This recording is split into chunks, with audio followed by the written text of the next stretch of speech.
पापा अभी छपरा के नेता लोग का कर रहल बा? छपरा के नेता लोग सुना, छपरा के नेता लोग स्वर्ग ले सीढ़ी बना रहल बा। छपरा के नेता लोग अभी स्वर्ग ले सीढ़ी बना रहल बा। आ चित्रगुप्त भगवान के हॉटलाइन पर कॉल लगा रहल बा। हॉटलाइन पर कॉल लगा रहल बा। आ लेखा जोखा तो नरक जाए वाला बा। इ लोग के लेखा जोखा तो नरक जाए वाला बा। बाकी इंद्र के अप्सरा से पैरवी लगवा रहल बा। आ 56 भोग चढ़ावा देके 56 भोग के चढ़ावा देके रजिस्टर मेंटेन करवा रहल बा। रजिस्टर मेंटेन करवा रहल बा। आ 4 साल से अज्ञातवास में रह के 4 साल से अज्ञातवास में रह के 5वां साल अपन मुंह देखा रहल बा। 5वां साल अपन मुंह देखा रहल बा। आ छपरा के नेता लोग स्वर्ग ले सीढ़ी बना रहल बा। आगे सुनाओ। चुनाव नजदीकाई ले बबुआ, चुनाव नजदीकाई बा ए बबुआ। सड़क के गड्ढा भरवा रहल बा। सड़क के गड्ढा भरवा रहल बा।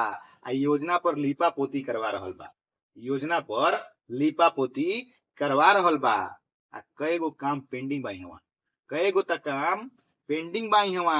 बाकी नया नया टेंडर खोलवा रहल बा। नया नया टेंडर खोलवा रहल बा।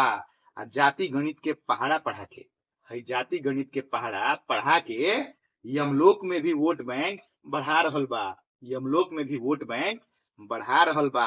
आ धरती पर जगह जमीन महंगा हो गई है। धरती पर जगह जमीन अब महंगा हो गई। ऊपरे 3 BHK के फ्लैट बुक करा रहल बा।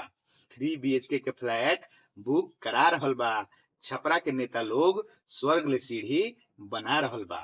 और सुनो, एजुकेशन सिस्टम सुधारे खातिर है एजुकेशन सिस्टम सुधारे खातिर ओहुजा एजुकेशन सिस्टम सुधारे खातिर ओहुजा एगो जेपी यूनिवर्सिटी बना रहल बा। जेपी यूनिवर्सिटी बना रहल बा। आ कल कारखाना बंद बा इहवा। कल कारखाना तो सगरो बंद बा इहवा। आ उहाँ रोजगार के फैक्ट्री लगवा रहल बा। रोजगार के फैक्ट्री लगवा रहल बा।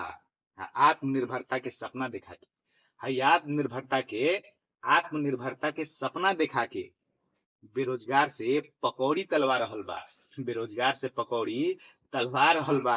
आ छपरा के नेता लोग स्वर्ग ले सीढ़ी बना रहल बा। स्वर्ग ले सीढ़ी बना रहल बा। बुझल।